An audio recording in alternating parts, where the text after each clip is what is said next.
This is Law & Order SVU, Season 1, Episode 11, Bad Blood. We open up and we're on a rooftop and Benson and Stabler are getting the rundown. The victim was found with a bashed in head and exposed genitals. Also, seminal fluid on their face. Benson says, "Oh, was she a resident of the building?" And the cop says, The victim's name is Seth Langdon. He lived in the building on the 6th floor. Did anybody hear anything? Well, there was a loud party on the 3rd floor. The one cop says, "It's a pretty ironic ending, isn't it?" "What are you talking about?" "Seth Langdon's father is William Langdon. You know, the dude who preaches wholesome family anti-gay values." "Oh yeah, the guy who thinks homosexuality can be cured?" "That's the one." We're at the precinct and everybody's filling out paperwork because insurance is changing. And you guessed it, Munch has a problem with it. He's tinfoil hat freaking out, makes a comment after looking at Olivia's, and that's what you need to do. Leave the father's side blank. Stabler is like, keep your eyes on your own paper, thanks. Back to the homicide. What do we know? Seth Langdon was 21 years old. He made his way to the rooftop at about 1 a.m. Alright, well let's start with that party. Ooh, maybe it was the dad. Maybe he was pissed that his son was gay. As they're wrapping up, Stabler goes over and just, "Hey, Munch, that comment you made about Olivia's dad? What, was he an alcoholic or a Jehovah's Witness?" "No, man, the only thing she knows about him is that he's the dude who raped her mom." Walks away, leaving Munch feeling like a dick. They're at a place called the Moral Coalition, and Benson and Stabler are immediately met by this guy named Steven, who's like, "Hey, who let you in here? How'd you get past security?" William Langdon comes out and says, "It's fine, they're here to talk." "Any idea who your son's killer was? Did he have any boyfriends?" "My son was not a homosexual." "Did you get the details about how he died?" "He was just being rebellious. He just graduated from the sexual rehabilitation program that I put him through." Munch and Cassidy are at the apartment that the party was in. They're talking to the two guys that live there. The one host is like, "Oh, just because I'm gay, you think all my parties are big crazy orgies?" "No, but a dude did die." "Anybody out of place?" "We have very prominent community members that attend our parties." "Okay, did Seth hook up with anybody?" "More like unhook up with. A blonde gentleman came up with him. Seth got flirtatious with some men, and the blonde man got mad. Had words in the hallway, and then Seth came back in alone." Benson and Stabler are down talking to a couple of the neighbors. Mrs. Hanson, she heard, "Stay out of my life," and then a beer bottle crash onto the ground. She tells them that to afford living in the building, they actually are the weekend supers. As she's saying this, her husband Jesse walks up. Normally they're quiet parties, but we got 3 phone calls about noise complaints. When I heard the bottle smash, I looked out the window and there was a blonde guy getting into a chauffeur car. We gotta figure out who that blonde guy is. We're back at the precinct. Benson is approached by Munch. He apologizes for the dad comment. It's actually kind of sweet to see Munch trying not to be a dick. In walks Stabler. He's got a hit on the car that picked up the blonde dude. The name is Stephen Hale, and they have the address that they dropped him off at. And when they show up, we know him. We've seen him before. It's Stephen, the assistant from the Moral Coalition. Even more surprising, outruns his wife and kid. But if he's gay, why would he be working for William Langdon? Imagine being able to cure somebody of gay. Why would somebody choose to be gay and risk the rejection, the discrimination? They need somebody patient, so they send in Munch. I don't understand that move. Before he can say anything, the guy says, "I am not a homosexual." He wasn't jealous at the party, he was disgusted by his flirting. And it wasn't a breakup, he was saying, "Stay out of my life," because he was working for his dad. And then his alibi checks out. Steven's in the clear. I guess it's back to the guest list. Jeffries and Cassidy start by interviewing this conductor who had been flirty with Seth during the party. They clear him, but they also find out somebody named Joe Bendolini had a video recorder the whole night. Check the tape. There's a problem. Joe Bendolini is a cop, so he's afraid that if he gives up this tape, he's going to be outed. He's not willing to take that risk.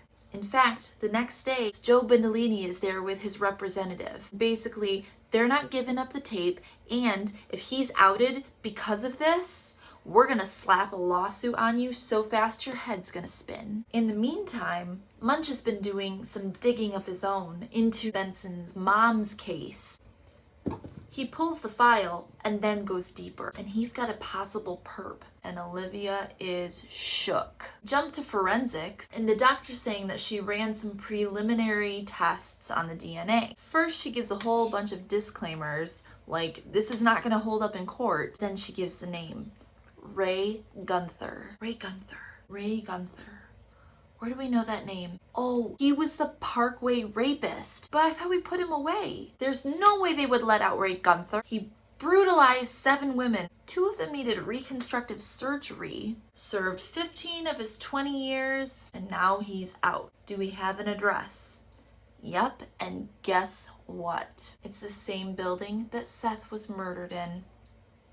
They're back at the building and they knock on the door, and Jesse Hansen opens it up. Hey, is Ray Gunther staying with you? No. Oh, that's weird. Do you know why he would give his parole officer your address?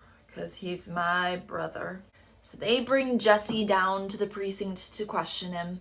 Why'd you change your last name, Jesse? Where's your brother? His wife's being questioned in a different room. She says his brother has a psychological hold over him. And then we get the story. Jesse was only 15 years old when Ray was locked up. Some dickhead reporter broke into the high school and asked him questions in front of all of his classmates. Jesse said that he thinks his brother should die for what he did, and that became the headline. And ever since then, Ray has been working that guilt. If people find out he's a Gunther, his life is ruined. The whole family's bad. I don't know where he is now. Maybe with his white trash girlfriend, a stripper named Cindy Stocklash. Munch and Cassidy walking up to a motel room door. There are some very loud and sound effect-y some R-rated activities on the other side of the door. Hey, Cindy Stocklash, we gotta ask you some questions. It's the police. Noises stop, and Benson and Stabler grab Ray Gunther as he jumps out the back window. Everybody is telling poor Cindy Stocklash to shut up, and then they throw Ray in the back of a cop car. But guess what? Uh-oh. The full DNA report is back, and it's not Ray's. That forensics doctor, she does a ton of scientific explaining to say, basically, it doesn't belong to Ray, but it does belong to his family line. A father, an uncle, or a brother. They have Jesse in an interview room, and they show him the DNA results. Hey, this doesn't make any sense. You've been clean your whole life. They ask him to give a blood test. Maybe I should call a lawyer? You're free to go. They're looking back at the court file of Ray's case, and they see that Ray testified that both he and Jesse were raped by their dad. However, when Jesse testified, he said that was a lie. So who's lying?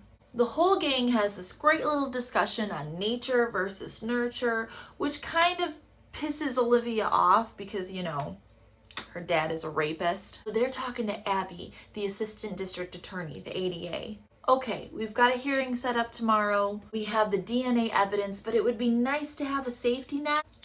We gotta get that fucking videotape. So Cragen himself meets with Bendolini. He uses a lovely golf story as like an analogy and gives Bendolini his word that he will not be outed. Finally, Bendolini hands over the videotape. It's about fucking time. They're all in and they're watching the video. Just a bunch of gay dudes having a great party. I'd watch that video. Okay, pause. There's Seth. Go ahead and play. Okay, pause. There's Jesse at the door. He doesn't come in. He just leaves. Okay, Seth is leaving. Wait. Rewind. Now enhance. Look in the entryway mirror by the door as Seth is leaving. They zoom in. And who's in the mirror? It's Ray! They go and talk again to Mrs. Hansen. And she's kind of pissed. No, my husband's a good guy. Ray is the bad guy. And then they drop the DNA bomb on her. Why do you think he's not willing to give a blood test? And she breaks down. Okay, Here's the truth. The night of the party, both Ray and Jesse were drunk. They went up at about 1 a.m. and Jesse did come right back down. But then Ray came down, grabbed Jesse, and they left. And Jesse didn't come back for another hour. All right, we gotta go talk to this shithead Ray again. And Ray tells this lovely story about this really funny practical joke he played on his brother. And it went like this. The night of the party, he went up and winked at Seth. And then he told Jesse that Seth was his girlfriend. Jesse throws a punch, but he's too drunk and misses him. So Jesse leaves, and Ray puts his arm around Seth and says, hey, head up to the roof. Then he goes and gets Jesse and brings him up to the roof. What a funny joke. Benson and Stabler are just staring at him, horrified. And it comes out, he's still super pissed at Jesse for lying in court. He says, my daddy did all those things that I said he did. And if Jesse hadn't pussied out, I would have gotten 5 years less on my sentence. Well, shit. We gotta bring Jesse back in immediately. He admits that he still feels guilty about lying in the trial. Even as kids, Ray would say how horrible getting raped was for him, but he was sure that Jesse really liked it. I was so wasted. I heard Ray's voice drawing me up to the roof, and then someone was on their knees and my pants were down, and then he just starts crying and he says, I killed him. Cragen and Abby, the ADA, are listening through the two-way mirror. Okay, I'll file charges for man 1. And as she's about to walk out, Cragen hears Olivia and Stabler asking, did you hear Ray while you were up there? Abby, wait, listen, could you hear Ray on the roof? Jesse is falling apart. He says, yeah, I could hear him laughing at me. His eyes cleared and he looked down and saw what Seth was doing to him and just heard Ray laughing and yelling, I told you so. And then Jesse says he just started hitting him. In my mind, I was hitting Ray. I had to shut him up. And then when it was quiet, I looked down and it wasn't Ray. It was Seth. Stabler is leaning in with this sexy white hot intensity. Where was Ray? He was still standing there and he said, welcome to the family. Back to Crabby. Back to Cragen and Abby. Please tell me that we can charge Ray. She's like, oh, fuck yeah. Inciting a murder, depraved indifference, accessory. He's gonna do more time than Jesse. Walking out of the interview, Stabler says to Benson, do you see? It's not nature, it's nurture. And Olivia says, there's something I need to do. And they get in the car, armed with those mugshots that Munch gave her. And she pulls up to the building of her possible rapist father. And she looks up at the old man in the window. When she gets back in the car, Stabler's waiting for her. That's not my father. Are you sure? Positive. And that was Law & Order SVU, Season 1, Episode 11. Jum jum.